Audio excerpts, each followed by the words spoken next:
Step 1. Presenting the valid government-issued ID or original birth certificate to the PhilSys representative. Eligible registrants must bring any of the following primary documents such as the DFA-issued Philippine Passport or e-Passport, GSIS or SSS-issued Unified Multipurpose Identification Card or UMID, and Land Transportation Office LTO-issued Student's License Permit or Non-Professional or Professional Driver's License. And lastly, the PSA-issued certificate of live birth and one government-issued identification document which bears your full name, front-facing photograph, and your signature or thumb mark.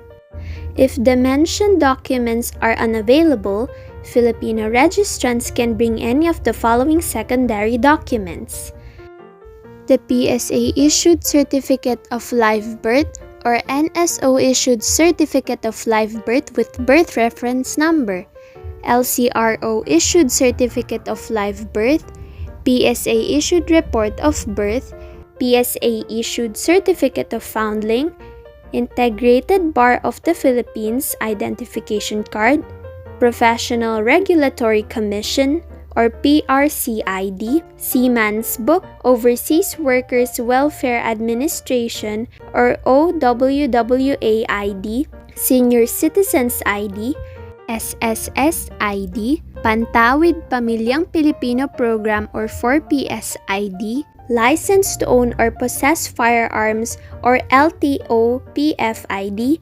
NBI Clearance, Police Clearance ID, Solo Parents ID, PWD ID, Voters ID, and Postal ID. PhilSys aims to usher the nation's transition into a digital society by providing Filipinos with a valid identification that can be verified both physically and digitally. With PhilSys, access to financial services, social protection, health, education, and other government services will be easier and more convenient. PhilSys is also envisioned to make public and private transactions safer, more seamless, and more efficient for Filipinos.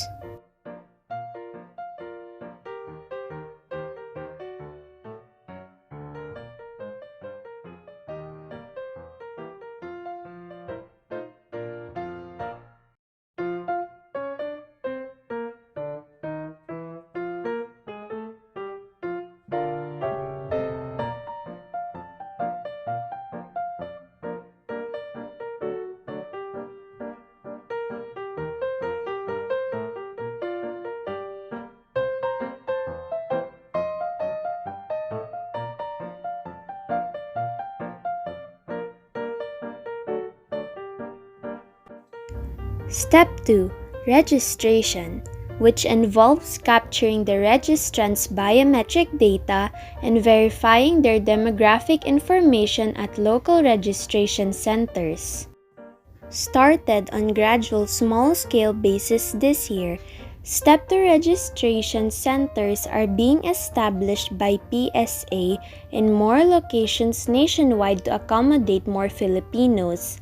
As of date, all 81 provinces and cities or municipalities in the National Capital Region have already commenced Step 2 registration. The final step to PhilSys is the Step 3 registration, which involves the issuance of the PhilSys number or PSN and Philippine Identification or PhilID card. The PSN is a randomly generated number that will serve as a permanent identification number of a registrant. Considered as a sensitive personal information, the PSN must be kept confidential and private. When transacting, registrants must use the public version of the PSN, namely the PhilSys card number or PCN, which is also printed in the PhilID card. PSA has partnered with the Philippine Postal Corporation or PhilPost to ensure the efficient and safe delivery of the PhilIDs to the registrants. As of 16 July 2021, a total of 525,335 PhilID cards have been delivered to successful registrants.